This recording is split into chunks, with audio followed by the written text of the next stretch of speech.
banyak orang yang salah paham. Apokalip atau kitab Wahyu atau kitab Daniel itu seringkali diartikan sebagai ini berbicara tentang akhir zaman. Nanti akhir zaman itu seperti ini. Tidak. Dia tidak berbicara pertama-tama tentang akhir zaman, tetapi apokalip itu menyingkapkan. Apa yang disingkapkan? Misteri ilahi. Rahasia ilahi. Itulah yang mau disingkapkan. Malaikat yang jatuh itulah malaikat yang memberontak melawan Allah. Kemudian Daniel 7. Nah, Daniel 7 ini muncul adanya kerajaan yang muncul dari laut, kemudian ada yang lanjut usia yang bertahta, ya. Kemudian juga ada seorang yang mirip dengan anak manusia. Itu semua ada di Daniel 7 dan kita tahu bahwa elemen-elemen semacam itu muncul banyak kali muncul di dalam perjanjian baru. Kita ambil contoh aja Tuhan Yesus yang menyebut dirinya juga anak manusia. Sudah pasti dia merujuk pada Daniel ini, kitab Daniel ini, ya. Literatur-literatur di luar Alkitab kita, literatur-literatur kuno itu banyak sekali para ahli yang menemukan model-model apokalips semacam ini dengan bilangan yang bermacam-macam. Ada yang 100 tahun, ada yang 10.000 tahun. Jadi itu sebenarnya model orang zaman dulu menggambarkan suatu rentang masa yang sangat panjang.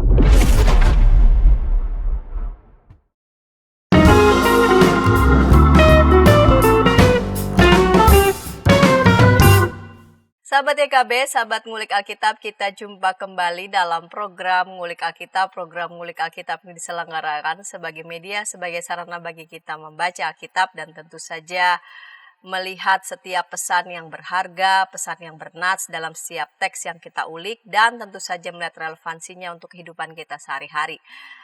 Sahabat Ngulik Alkitab, masih dalam rangkaian kita mengulik kitab Wahyu. Pada episode kita kali ini kita masuk ke teks Wahyu pasal 20 ayat 1 sampai 15 dengan judul menarik, ini judulnya Kerajaan 1000 tahun. Saya sebagai pemandu percakapan, Pendeta Santiani Manurung.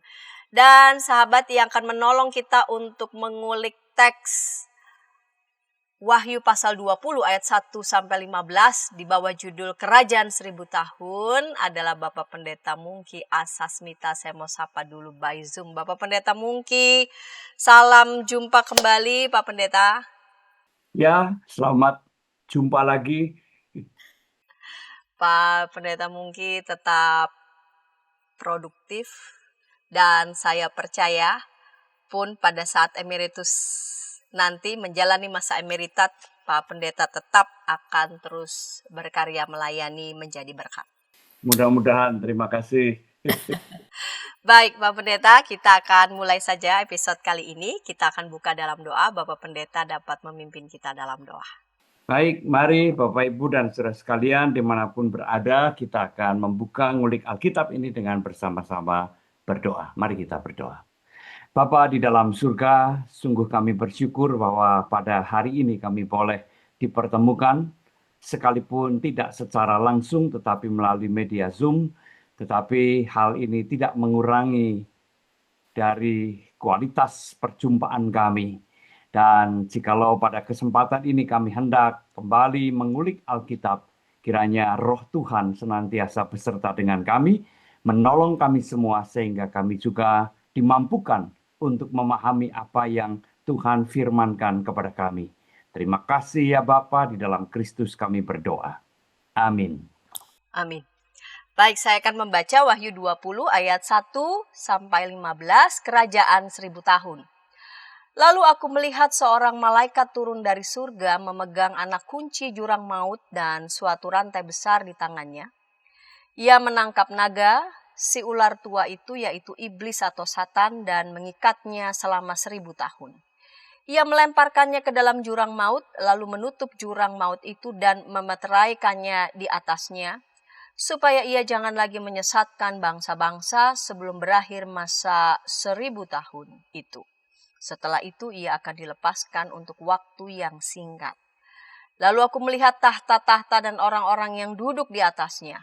Kepada mereka diserahkan kuasa untuk menghakimi.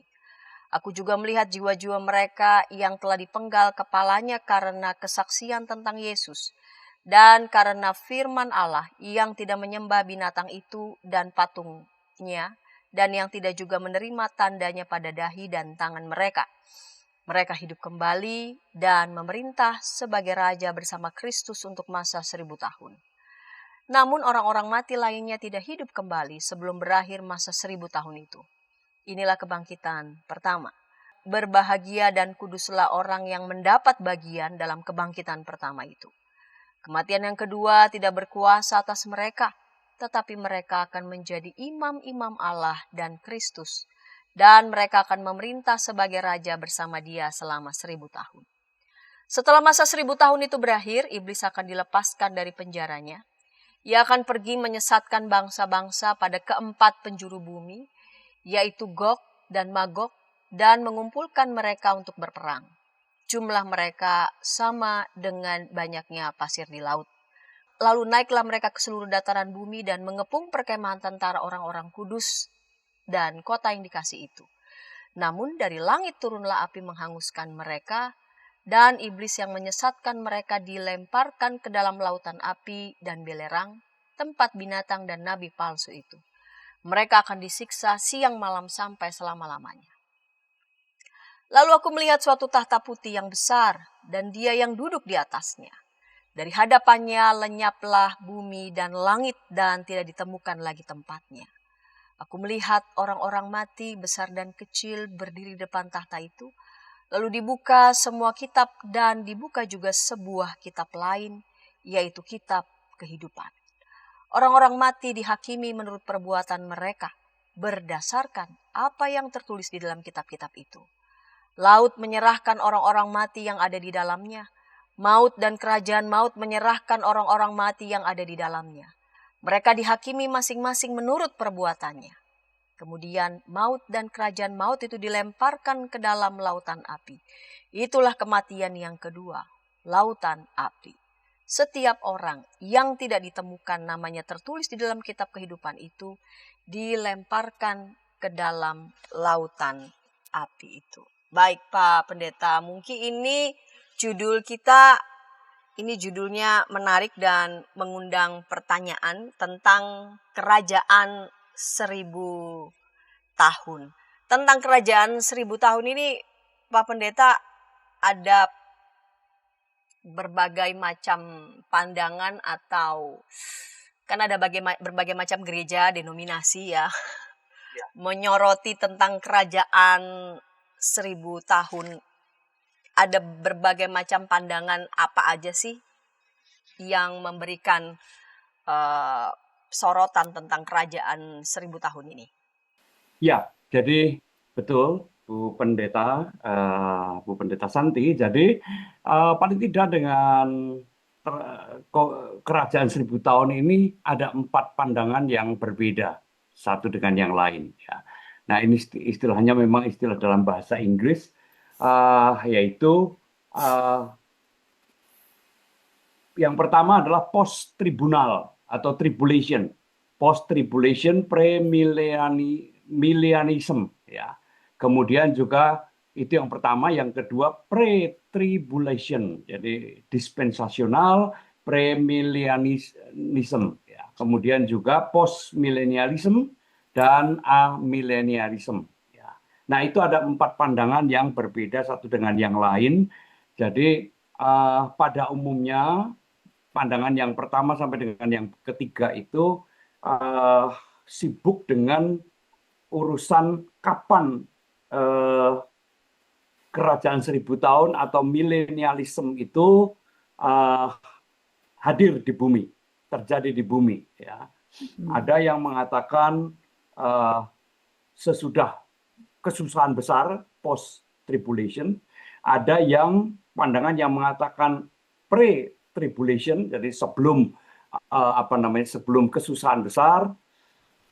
Dan ini yang disebut juga kelompok dispensasional. Dispensasional itu tidak sama dengan dispensasi, ya, tidak sama. Dispensasional itu maksudnya adalah pembagian sejarah.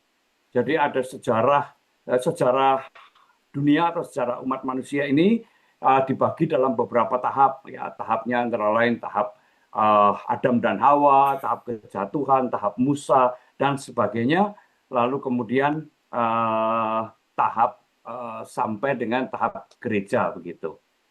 Nah, ini yang disebut dengan dispensasional ya.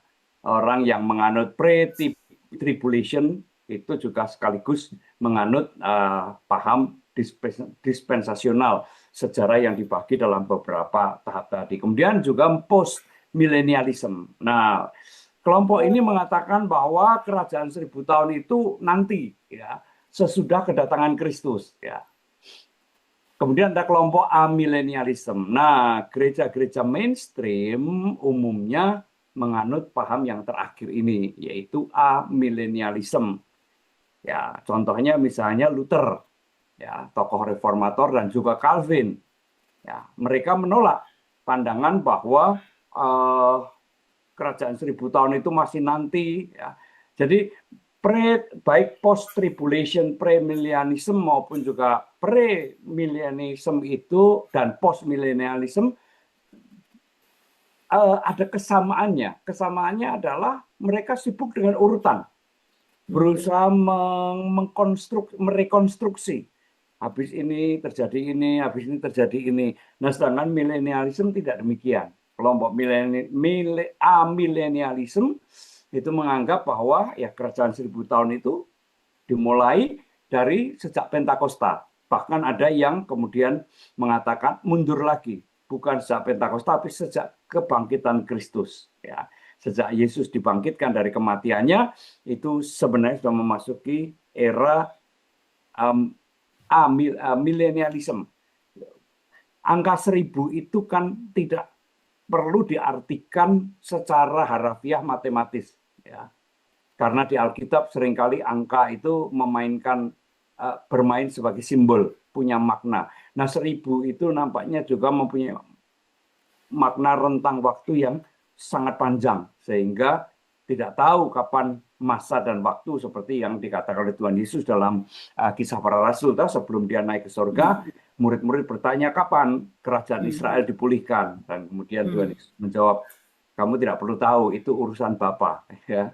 Kamu tidak perlu tahu soal waktu, soal masa, karena semuanya itu adalah kewenangan penuh dari Allah Bapa. Nah, jadi amillennialism ini tidak mau sibuk dengan urutan-urutan, ya, tetapi apa sih yang mau disampaikan melalui perikop yang dijuduli kerajaan 1000 tahun tadi, ya. Jadi itu berbagai macam pandangan tentang kerajaan 1000 tahun, ya. Baik. Begitu, Ya. kita sambut. Baik, walaupun kadang-kadang yang menimbulkan apa ya, rasa penasaran justru ngotak-ngatiknya Betul. yang sering kali terasa membahas itu ngotak-ngatiknya ya. Lebih dari kita mau tahu betul apa yang menjadi inti pesan yang hendak disampaikan begitu. Baik, Pak Pendeta, di pasal 20 ayat 1 sampai 15 itu ada beberapa hal-hal menarik yang dikatakan, yang dituliskan. Ada beberapa elemen, katakanlah itu ya, yang muncul dalam perikop ini. 15 ayat dari 3 perikop ya, kerajaan 1000 tahun, iblis dihukum, hukuman terakhir. Pak Pendeta bisa menolong kita untuk melihat ini elemen-elemen apa aja yang kuat yang muncul di pasal ini. Baik, jadi elemen ini jangan diartikan sebagai urutan ya, bukan kita hindari ya. Jadi elemen-elemen itu antara lain ya terdapat dalam perikop kita itu misalnya malaikat turun dari surga. Jadi ini ciri khas dari jenis sastra yang namanya apokalip ya. Nah, apokalip itu sendiri dari bahasa Yunani yang artinya penyingkapan. Ya. Jadi ini sebenarnya tidak ada hubungannya dengan akhir zaman. Nah, ini yang banyak orang yang salah paham. Apokalip atau kitab Wahyu atau kitab Daniel itu seringkali diartikan sebagai ini berbicara tentang akhir zaman. Nanti akhir zaman itu seperti ini. Tidak. Dia tidak berbicara pertama-tama tentang akhir zaman, tetapi apokalip itu menyingkapkan. Apa yang disingkapkan? Misteri ilahi.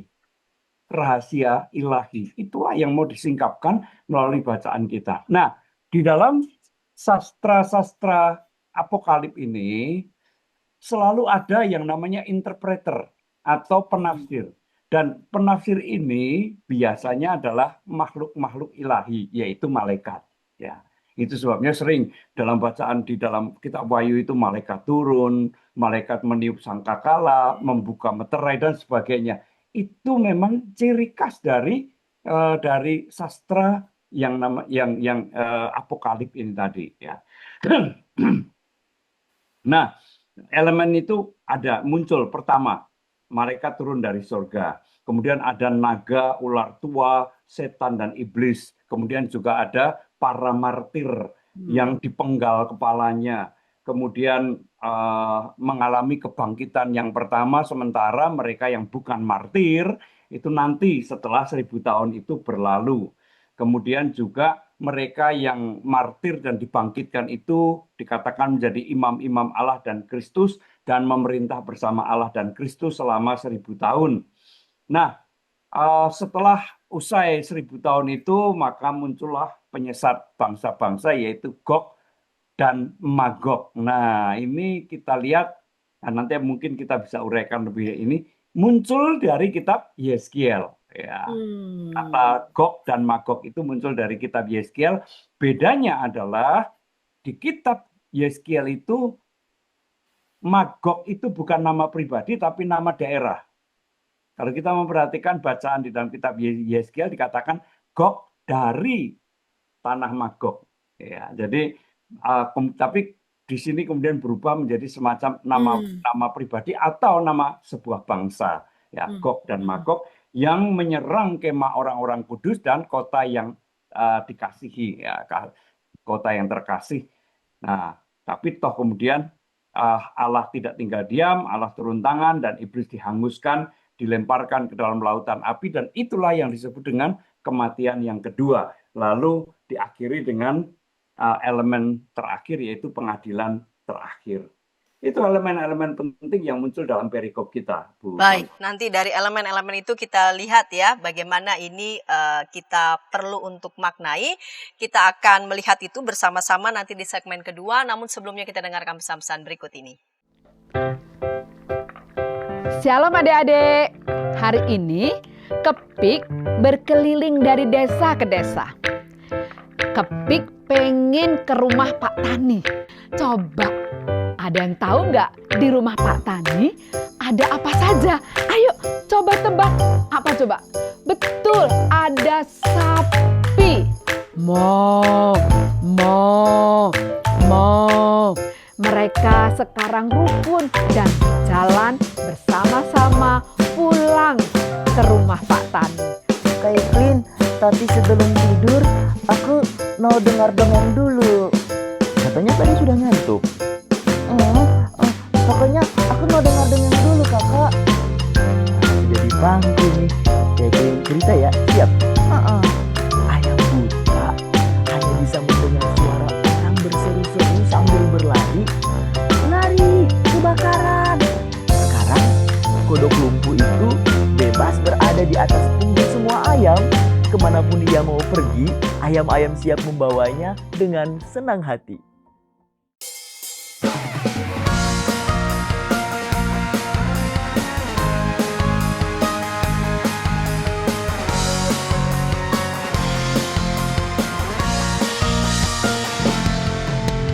Hormat pada orang tua, menyayangi binatang, rajin ke sekolah minggu, selalu giat belajar, tidak membeda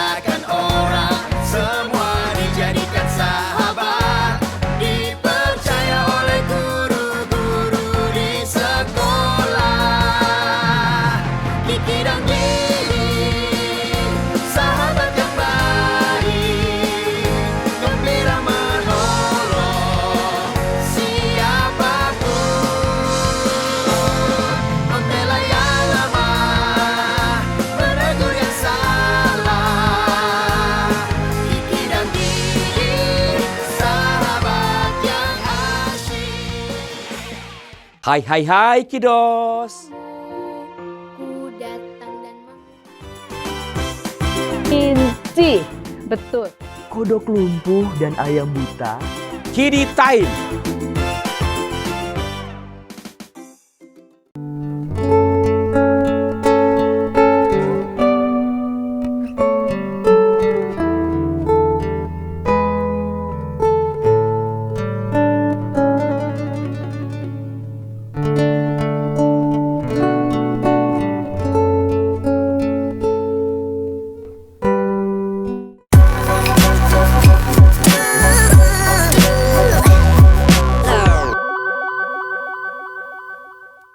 Sahabat EKB TV, sahabat Ngulik Alkitab, senang masih bersama dengan kami dalam program Ngulik Alkitab. Pada episode kali ini kita mengulik Wahyu pasal 20 ayat 1 sampai 15 dengan judul Kerajaan 1000 tahun.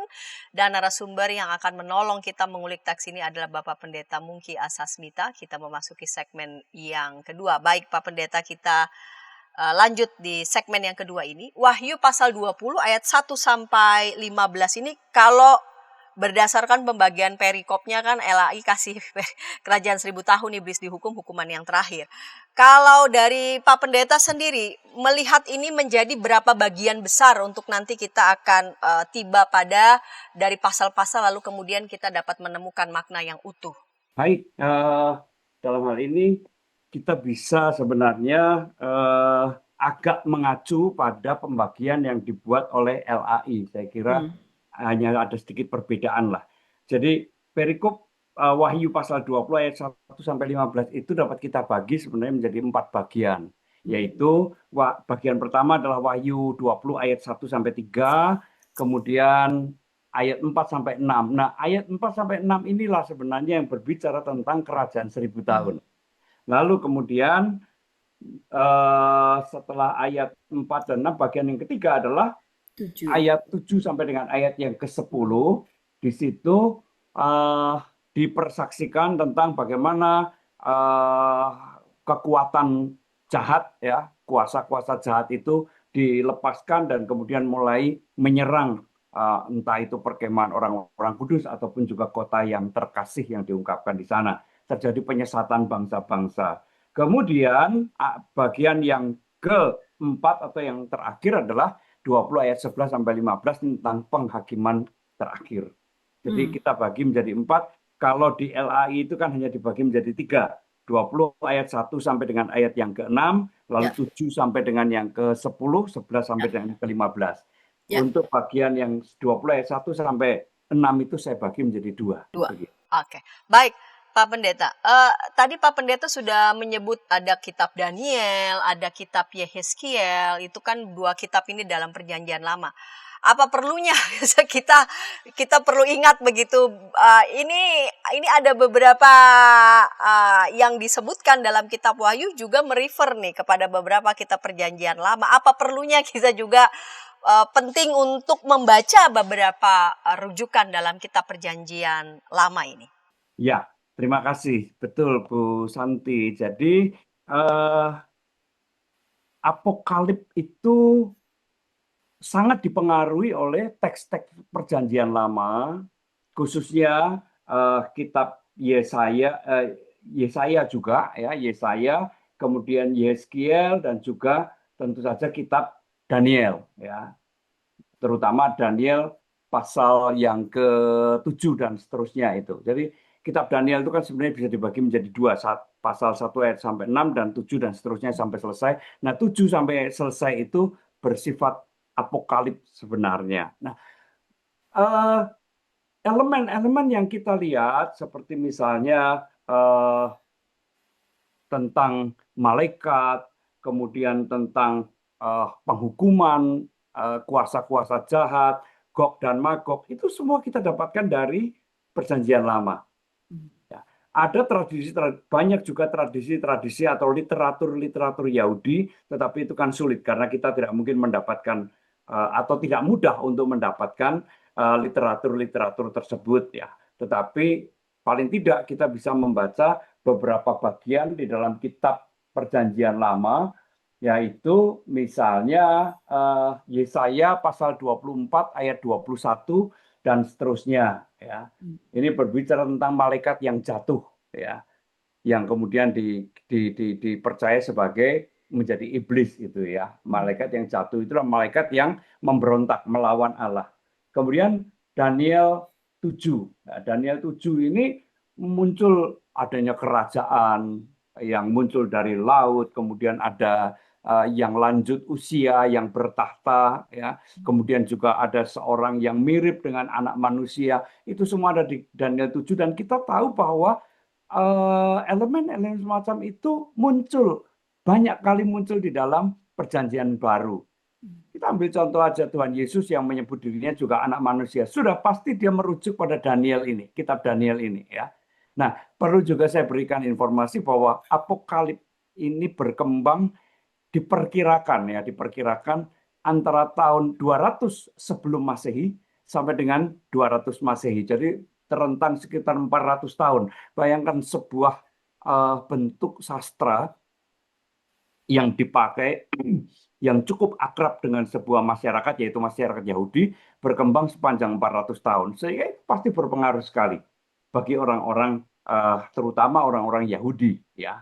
Jadi kemudian juga Yeskiel itu pasal 36 sampai 39. Di antaranya yang sangat terkenal adalah Yeskiel dibawa oleh Allah melihat sebuah lembah dengan begitu banyak tulang belulang yang sudah kering. Dan kemudian Allah bertanya, bisakah itu dihidupkan? Yeskiel ya sebagai manusia tentu tidak mungkin, tetapi toh dia percaya Allah sanggup melakukan itu dan Allah membangkitkan atau ya menghidupkan kembali tulang belulang itu. Ini kan sebuah penglihatan, ya, jangan dianggap itu sebagai sesuatu yang real terjadi, tetapi itu penglihatan yang dilihat oleh Yeskiel yang diberikan oleh Allah. Dan kemudian juga muncul istilah Gog dan Magog itu tadi. Gog dari tanah Magog yang kemudian menyesatkan banyak bangsa untuk melawan Allah, menghujat Allah. Jadi itu elemen-elemen yang sangat dimanfaatkan di dalam pengungkapan tentang kerajaan 1000 tahun. Nah, itu sebabnya mengapa kita tidak perlu sibuk dengan merekonstruksi kapan ini terjadi, sesudah atau sebelum dan sebagainya, tetapi kita mencoba menggali apa sih maknanya gitu, ya. Begitu, Bu Santi. Ya, baik. Pak Pendeta, tadi Pak Pendeta sudah tadi mengatakan ya, dibagi menjadi 4 bagian nih, 1 sampai 3, 4 sampai 6, lalu 7 sampai 10, dan 11 sampai 15. Pak Pendeta Namari dapat membantu kita untuk menjelaskan ini. Setiap bagian ayat-ayat ini mau berbicara tentang apa? Ya, jadi Wahyu pasal 20 ayat 1 sampai 3 ini kan berbicara tentang malaikat yang jatuh atau malaikat yang turun, ya. Turun. Ini beda dengan malaikat yang jatuh. Ya, ini membedakan. Dikatakan malaikat itu turun dengan membawa kunci dan sebagainya, ya. Lalu ia merantai, ya. Dan melemparkan di dalam jurang maut. Naga, ya, naga itu dalam gambaran Yahudi. Nah, ini juga perlu kita pahami bahwa gambaran naga, gambaran Yahudi itu khas dan tidak bisa disamakan dengan gambaran naga dari bangsa-bangsa lain. Ya, misalnya bangsa di Tiongkok, naga itu punya makna yang lain dan jangan dicampur adukkan. Ya, orang seringkali mencampurkan begitu saja. Padahal ini lahir dari dua wilayah, dua budaya yang berbeda, jangan disamakan. Naga dalam tradisi Yahudi dan umumnya Timur Tengah memang dianggap sebagai musuh purba.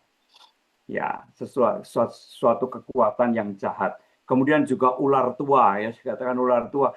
Kita sangat mengenal, apalagi orang Yahudi, tentang peristiwa penciptaan, kejatuhan Adam dan Hawa, ya, karena si penggoda, si pembohong yang namanya ular itu tadi, ya. Kemudian juga iblis dan setan, saya kira itu juga tidak perlu diperdebatkan, udah jelas, ya. Mereka dilemparkan ke jurang yang tidak berdasar, ya. Itu jurang maut, ya, istilahnya jurang maut itu sebenarnya istilah aslinya artinya jurang yang tidak berdasar, tak terbayangkan begitu. Dan itu dipenjarakan di sana selama 1000 tahun. Itu bagian pertama ayat 1-3. Bisa jadi itu menjadi pengantar. Kemudian ayat 4-6, nah itu berbicara tentang kerajaan 1000 tahun di mana para martir yang mati karena kesaksian imannya, karena imannya kepada Kristus, mati dipenggal. Kemudian mereka dibangkitkan dan memerintah bersama dengan Kristus dan Allah, juga menjadi imam-imam Kristus dan Allah. Ya. Nah, nampaknya, nah ini juga penting, muncul kata dipenggal itu menunjukkan bahwa orang-orang Yahudi ini adalah orang-orang warga negara Romawi juga. Karena pada masa itu ada ketentuan, ada hukum bahwa orang Romawi, apapun kebangsaannya, tidak boleh dipermalukan dengan cara penyaliban. Ya, penyaliban itu suatu penghukuman yang sekaligus juga merendahkan, menghinakan, ya, mempermalukan si terhukum. Ya. Jadi kalau dikatakan itu dipenggal, itu berarti menunjuk pada orang-orang yang berkewarganegaraan Romawi. Ya. Nah, mereka mengalami kebangkitan yang pertama, dan dikatakan bahwa orang-orang seperti ini tidak mengalami kematian yang kedua. Sedangkan orang-orang yang mati bukan karena martir, bisa karena sebab-sebab alamiah, usia tua atau sakit dan sebagainya, itu belum dibangkitkan sampai dengan masa 1000 tahun itu berlalu. Itu bagian yang kedua. Disitulah berbicara tentang kerajaan 1000 tahun, di mana Kristus, Allah, Kristus dan orang-orang kudus memerintah bersama. Gitu. Kemudian ayat 7 sampai dengan yang ke-10 itu masa 1000 tahun berlalu, Gog dan Magog dilepas, mereka menyesatkan bangsa-bangsa dan menyerang kemah orang kudus. Nah, kemah ini juga mengingatkan pada perjalanan bangsa Israel di padang gurun selama 40 tahun. Kemah juga sekaligus mempunyai makna ini perjalanan ziarah, peziarah. Manusia itu adalah peziarah di muka bumi. Kita semua itu adalah peziarah di muka bumi, ya, yang terus melakukan perjalanan, ya. Dan kemudian juga Gog dan Magog serta pengikutnya itu menyerang kota yang dicintai atau kota yang dikasih, itu artinya Yerusalem. Nah, gambaran ini sebenarnya memberikan makna bahwa manusia di dalam perjalanan di bumi ini, perjalanan hidupnya sampai menuju kepada Yerusalem baru nanti, sesungguhnya dalam perjalanan, seluruh perjalanan itu juga muncul berbagai macam serangan, muncul berbagai macam godaan, tantangan, dan sebagainya, yang intinya adalah hendak merusak iman dari orang-orang yang percaya. Ya, itu makna dari bangsa-bangsa yang disesatkan itu menyerang perkemahan orang-orang kudus dan bahkan juga menyerang kota yang dikasihi tadi. Kemudian yang terakhir adalah 20 ayat 11-15 itu berbicara tentang penghakiman orang-orang, penghakiman terakhir, di mana orang-orang mati dibangkitkan dan mereka dihakimi atau diadili berdasarkan kitab-kitab dan kitab kehidupan. Nah, ini menarik karena disebutkan kitab-kitab dan kitab kehidupan. Jadi setidaknya ada 3 kitab. Kitab-kitab yang dimaksudkan itu adalah kitab yang mencatat kebaikan, kitab yang kedua adalah kitab yang mencatat kejahatan-kejahatan yang dilakukan, dan kitab kehidupan itu di dalamnya berisi nama-nama orang yang menerima anugerah keselamatan. Itu yang diungkapkan di dalam bagian terakhir kita, segmen terakhir kita itu. Dan itu semua pemahaman-pemahaman tentang kitab-kitab, tentang kitab kehidupan itu ada di kitab perjanjian lama juga. Misalnya di Yesaya 65 ayat 6, kitab Maleaki pasal 3 ayat 16, dan kitab Daniel pasal 7 ayat 10. Ya. Jadi itu elemen-elemen yang ada dalam perjanjian lama yang dimanfaatkan di dalam kitab Wahyu kita. Baik, Pak Pendeta. Nanti dari yang tadi sudah Pak Pendeta jelaskan ya, dari pembagian-pembagian ayat ini, bagaimana nanti kita akan ditolong untuk melihat sesuai dengan judul kita ini, Kerajaan 1000 Tahun, dan tentu saja relevansinya untuk kehidupan sehari-hari. Kita akan ulas itu di segmen ketiga, namun sebelumnya kita dengarkan pesan-pesan berikut ini. Shalom adik-adik. Hari ini Kepik berkeliling dari desa ke desa. Kepik pengen ke rumah Pak Tani. Coba, ada yang tahu nggak di rumah Pak Tani ada apa saja? Ayo coba tebak. Apa coba? Betul, ada sapi. Mo, mo, mo. Mereka sekarang rukun dan jalan bersama-sama pulang ke rumah Pak Tani. Kak Evelyn, tapi sebelum tidur aku mau dengar dongeng dulu. Katanya tadi sudah ngantuk. Pokoknya aku mau dengar dongeng dulu kakak. Jadi pangku nih. Kayak cerita ya, siap? Ayam buta hanya bisa mendengar suara orang berseru-seru sambil berlari. Lari, kebakaran. Sekarang kodok lumpuh itu bebas berada di atas punggung semua ayam. Kemanapun dia mau pergi, ayam-ayam siap membawanya dengan senang hati.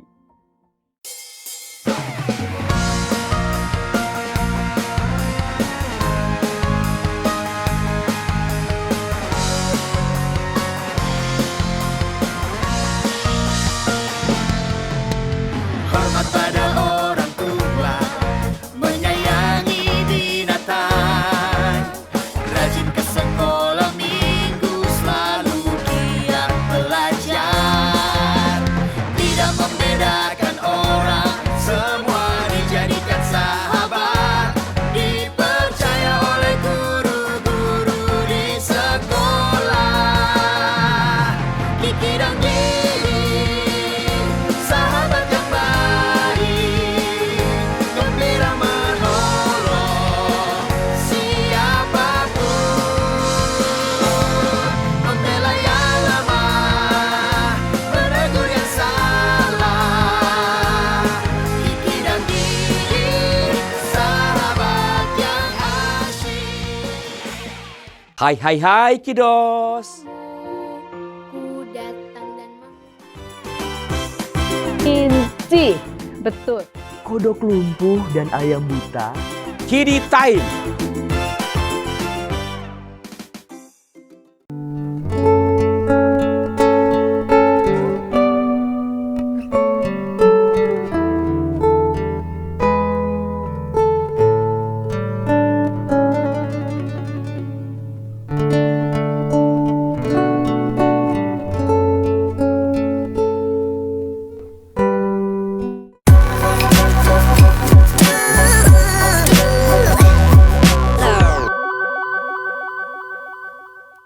Sahabat YKB, sahabat ngulik Alkitab, senang masih bersama dengan kami dalam program ngulik Alkitab. Pada episode kali ini kita mengulik Wahyu pasal 20 ayat 1 sampai 15 dengan judul Kerajaan 1000 tahun.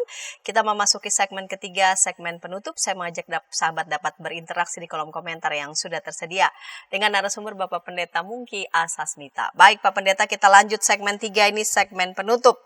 Dengan beberapa uraian tadi, ayat-ayat tadi ya, 1 sampai 3, 4 sampai 6, 7 sampai 10, 11 sampai 15. Bagaimana kita dibantu, ditolong untuk memahami tentang kerajaan 1000 tahun? Baik, terima kasih Bu Santi dan para pemirsa dimanapun berada. Jadi seperti tadi saya katakan bahwa tokoh-tokoh reformasi seperti Martin Luther dan juga Calvin itu jelas sekali menolak penafsiran yang sifatnya harafiah futuristik. Artinya apa? Artinya bahwa kerajaan 1000 tahun itu masih nanti, belum datang, dan sebagainya. Jadi mereka membuat urutan-urutan atau kronologi kejadian itu yang ditolak. Martin Luther maupun Calvin mengikuti pandangan Agustinus yang mengatakan bahwa kerajaan 1000 tahun itu sudah ada dan sedang ada saat ini, ya. Nah, kesalahan dari banyak tokoh agama tersebut antara lain juga kemudian menghubungkan peristiwa-peristiwa kontemporer pada masanya dengan kitab Wahyu ini dan kemudian mengatakan bahwa akhir zaman itu sudah dekat. Misalnya Luther itu memandang pada masa kehidupan Luther itu kan kekhalifahan Ottoman atau Utsmaniyah itu kan menyerang Eropa sampai pada Granada di Spanyol, ya. Luther memandang bahwa kerajaan atau kekaisaran Ottoman atau Turki ini adalah Gog dan Magog. Dan sebentar lagi mereka akan dibawa ke pengadilan terakhir. Jadi model seperti itu, ya akhirnya mereka agak terjerumus juga ke pandangan yang mereka semula tentang gitu ya. Dan kemudian ada banyak lagi, bukan hanya Turki, tapi juga yang seringkali di Gog dan Magog kan tadi, antara lain adalah misalnya Islam, lalu ya tadi Turki. Kemudian bahkan juga Paus pun tidak luput di Gog dan Magog kan. Kemudian juga Hitler, komunisme dan sebagainya itu begitu mudah ini dipandang sebagai Gog dan Magog yang segera akan masuk dalam pengadilan terakhir. Dengan mengatakan demikian, toh di dalam kepala mereka ini ada bayangan sebentar lagi akhir zaman itu akan tiba. Nah, ini menurut saya satu kesalahan yang sering dilakukan oleh para tokoh gereja ini. Ya, memang gini, apa yang diungkapkan di dalam kitab Wahyu itu adalah sesuatu yang real mereka hadapi pada masa itu. Nah, seorang bishop dari Afrika Selatan yang sangat terkenal, namanya Alan Busak. Dia memberi gambaran yang menurut saya sangat menarik. Ya. Dia memberikan gambaran kitab Wahyu itu seperti apa sih. Nah, ini menolong kita untuk memahami kitab Wahyu ini. Jadi Alan Busak mengatakan begini, Yohanes, si penulis kitab Wahyu ini kan sedang dikucilkan atau dipenjarakan atau dibuang ke Pulau Patmos. Sementara mereka mendengar pergumulan-pergumulan dari jemaat-jemaat Kristen di Asia Kecil, ya, seperti yang di 7 surat awal mula. Nah, tentu tidak semua tidak semua 7 jemaat itu mengalami penganiayaan. Ada yang mengalami tantangan berupa ajaran-ajaran sesat dan sebagainya. Sementara Yohanes sendiri tidak bisa datang ke mengunjungi 7 jemaat ini. Lalu apa yang dilakukan? Padahal ia memiliki beban moral untuk memberikan kekuatan, untuk membangun spiritual dari jemaat-jemaat yang sedang dilanda berbagai macam masalah itu. Termasuk juga penganiayaan karena mereka menolak untuk menyembah berhala, menyembah kaisar sebagai dewa, menghadapi masyarakat atau mayoritas yang sangat menekan mereka karena perbedaan iman itu. Nah, dalam situasi semacam itu, Yohanes melihat bahwa teks-teks perjanjian lama itu sangat berguna untuk menyamarkan pesan-pesan spiritual untuk ke-7 jemaat yang sedang mengalami pergumulan itu. Supaya kalau misalnya surat yang dikirimkan itu jatuh ke tangan penguasa atau ke tangan kelompok tertentu yang membenci jemaat Kristen ini, mereka membaca dan mereka nggak ngerti ini apa maksudnya, ya. Karena yang bisa mengerti perjanjian lama ya tentu saja orang-orang Yahudi, bukan orang lain lagi. Nah, itu sebabnya mengapa begitu banyak elemen dalam perjanjian lama yang dimanfaatkan oleh Yohanes untuk menguatkan iman dan spiritual dari jemaat-jemaat di Asia Kecil itu. Dengan kata lain, berdasarkan pengalaman Alan Busak, itu seperti misalnya surat bawah tanah, ya. Ketika diselundupkan keluar dari penjara, disebarkan ke komunitas-komunitas yang mengalami penderitaan tanpa membahayakan mereka ketika atau apabila surat-surat rahasia itu jatuh ke tangan penguasa yang represif, yang sangat otoriter. Ya. Gambaran ini sangat menarik menurut saya karena itu menjelaskan, oh ya, jadi mengapa Yohanes memakai unsur-unsur begitu banyak unsur perjanjian lama supaya surat ini aman, jemaat sendiri dikuatkan. Ya. Nah, lalu apa sih sebenarnya makna dari ungkapan kerajaan 1000 tahun itu? Nah, begini, situasi jemaat itu menghadapi bahaya yang luar biasa. Dan mereka tidak bisa berharap apapun, baik pada masyarakat di sekitarnya, masyarakat di sekitarnya itu yang menindas, ataupun juga penguasa, entah itu raja atau gubernur. Mereka bahkan tidak jarang mereka itu melakukan penganiayaan. Seperti misalnya diduga surat ini ditulis ketika Kaisar Domitianus yang berkuasa. Dan Kaisar Domitianus adalah kaisar yang sangat kejam. Dalam situasi yang kelihatannya tanpa pengharapan itu, Yohanes menyulut pengharapan baru yang mengatakan kita tidak bisa berbuat apa-apa, kita tidak bisa berharap apapun kepada penguasa, kepada masyarakat yang ada di sekitar kita, tetapi kita percaya bahwa Allah akan melakukan intervensi. Dan intervensi atau campur tangan Allah yang bersifat final itu akan meruntuhkan kekuasaan-kekuasaan jahat yang ada. Akan membalikkan keadaan. Dan itu sebabnya mengapa dikatakan orang-orang yang dipenggal, percayalah mereka bukan mati sia-sia, mereka itu akan dibangkitkan oleh Allah, memerintah bersama dengan Allah. Mereka yang mengalami perlakuan-perlakuan buruk oleh karena iman mereka, mereka akan mendapatkan tempat terhormat di mata Allah. Jadi Allah hadir untuk menyatakan keadilan dan kesejahteraannya. Dan keadilan yang sejati dalam konsep kitab Wahyu ini adalah ketika kesejahteraan itu diberikan kepada mereka yang mengalami penderitaan yang paling dalam. Yaitu mereka yang menjadi martir, yang setia kepada iman di tengah-tengah apapun yang menjadi tantangan mereka. Nah, ini bisa diterapkan dalam kehidupan kita. Tidak jarang kita juga menghadapi situasi tak berpengharapan sebenarnya. Apa yang bisa kita harapkan ya dari situasi-situasi buruk. Dan ketika kita melihat bahwa tidak ada yang dapat kita andalkan dalam kehidupan kita, di sekitar kita, maka andalan kita dan harapan kita hanyalah Allah. Dan kita percaya bahwa Allah tidak pernah tinggal diam. Ia terus bekerja, ia terus hadir, dan ia akan menyatakan keadilannya kepada orang-orang yang mengalami penderitaan ini. Nah, dengan memahami kitab Wahyu seperti itu, maka kitab Wahyu ini sama seperti kitab-kitab lain dalam Alkitab kita selalu berbicara kepada kita. Kita tidak diajak untuk memikirkan hal-hal yang masih jauh yang kita sendiri tidak tahu, tetapi kitab ini berbicara memberikan kekuatan kepada kita di masa kini. Dalam situasi kita yang paling real saat ini. Nah, kerajaan 1000 tahun juga mau mengatakan begitu. Memang ada tantangan, ada serangan, tetapi toh kuasa Allah terus bekerja, bukannya tidak bekerja. Ya.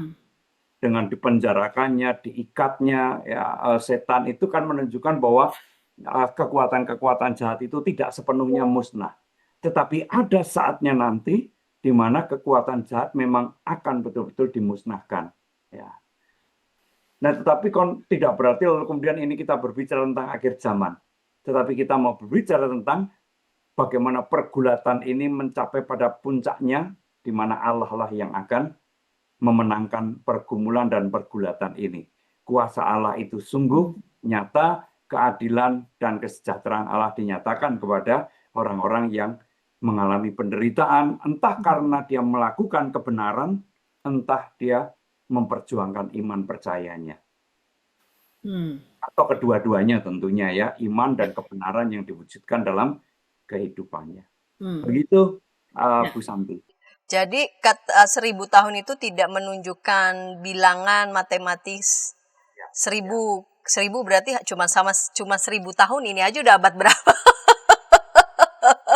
Dan begini, di literatur-literatur di luar Alkitab kita, literatur-literatur kuno itu banyak sekali para ahli yang menemukan model-model apokalips semacam ini dengan bilangan yang bermacam-macam. Ada yang 100 tahun, ada yang 10.000 tahun. Jadi itu sebenarnya model orang zaman dulu menggambarkan suatu rentang masa yang sangat panjang. Jadi kalau kita menghitung 1000 tahun secara matematis, ya pasti sudah salah, kita udah 2000 tahun. Gimana coba? Dan itu kan sudah terjadi berulang kali orang meramalkan, oh dengan Ya, perhitungan 1000 tahun itu Kristus akan kembali tahun sekian, bulan sekian, dan semuanya tidak terbukti, tidak terjadi. Itu sendiri membuktikan bahwa pemahaman matematis tentang 1000 tahun keliru. Pasti. iya, Ya. iya. Jadi kebertahanan orang-orang yang dalam imannya memperjuangkan apa yang diyakini iman dan juga kebenaran itu tidak sia-sia begitu ya Pak Pendeta Betul, ya. betul. Ya. Itu yang mau disampaikan oleh kitab Wahyu yang meneguhkan dan menguatkan kita. Ya. Iya, di Ambil contoh, antara. Mm-mm. saya ambil contoh kecil aja ya. Dunia ini kan dikuasai oleh kapitalisme. Dan orang percaya bahwa itu satu-satunya sistem yang paling bagus. Tapi pada kenyataannya kita melihat betapa buasnya kapitalisme itu. Ya. Ya. Nah, apa yang sebenarnya kita harapkan? Yang kita harapkan mestinya kan hukum. Hukum yang mengatur dan mengendalikan binatang yang namanya kapitalisme itu. Tapi faktanya kan kita melihat bagaimana praktek-praktek hukum juga masih bisa dibeli oleh kekuatan modal dan sebagainya. Kekuatan modal, kekuatan kekuasaan. Nah, dalam situasi semacam itu, ya kita nggak bisa kalau mengatakan ya kalau gitu kita keluar dari sistem itu. Ya mana mungkin, kan nggak bisa. Sama seperti orang Yahudi, mari kita keluar dari kekaisaran Romawi. Nggak mungkin, gitu loh. Tapi kita tetap punya pengharapan bahwa keadilan Allah itu tetap ada di tengah-tengah situasi yang sangat buruk ini. Gitu. Iya. Keyakinan pada itu harus tetap dirawat ya Pak Pendeta sebagai Betul. orang beriman kan. Betul, Begitu betul. ya. Jadi bagaimana kita melihat kehidupan kita dikungkung, dikuasai oleh kuasa-kuasa jahat seperti apa, macam-macam lah ya. Dan di tengah-tengah situasi yang buruk ini, jangan putus asa. Karena kita tetap percaya Allah itu sungguh ada. Gitu. Iya. Dalam sepanjang sejarah kekuatan manusia apapun itu yang tampak begitu kuat selalu kita melihat akan ada jatuhnya begitu. Jatuh lalu kemudian empire mana lagi dan akan jatuh lagi begitu Betul. terus Ya, begitu. ya. Itu mau mengatakan betapa temporernya sebetulnya, betapa sangat sementaranya kekuatan dunia manusia ini. Dan yang kekal itu hanya kuasa kekuatan Allah sendiri yang turut campur dalam setiap tantangan hidup yang dialami oleh orang-orang beriman, oleh orang-orang percaya. Baik, Pak Pendeta, mungkin terima kasih untuk kesediaan episode kali ini mengulik Wahyu 20 ayat 1 sampai 15 di bawah judul Kerajaan 1000 Tahun, dan ketika tayangan ini boleh memberkati sahabat dapat memberikannya kepada sebanyak mungkin orang dan dapat menekan tombol like maupun subscribe sehingga boleh mendapatkan update dari tayangan YKB TV. Kita akan akhiri episode kali dalam doa. Mari Pak Pendeta dapat memimpin kita dalam doa. Ya, mari kita bersama-sama berdoa. Terima kasih ya Tuhan jikalau kami boleh mengakhiri program Ngulik Alkitab pada sesi ini. Kiranya Tuhan memberkati apa yang boleh kami bicarakan, apa yang boleh kami diskusikan dan kami renungkan bersama. Biarlah itu juga meneguhkan dan menguatkan iman kami, umat-Mu yang berada di dalam dunia menghadapi berbagai pergumulan dunia yang tidak ringan ini. Biarlah pengharapan dan kebersandaran kepada Allah senantiasa kami miliki sebagai orang-orang yang beriman. Terima kasih Bapa, kami akan kembali kepada aktivitas kami dimanapun kami berada, sertai dan pimpinlah kami dimanapun juga. Terima kasih Bapa, kami doakan juga untuk YKB dengan segala program pelayanannya. Berkatilah supaya melalui pelayanan-pelayanan itu, YKB juga boleh memuliakan nama Tuhan dan menjadi berkat bagi banyak orang. Di dalam Kristus kami berdoa. Amin. Amin.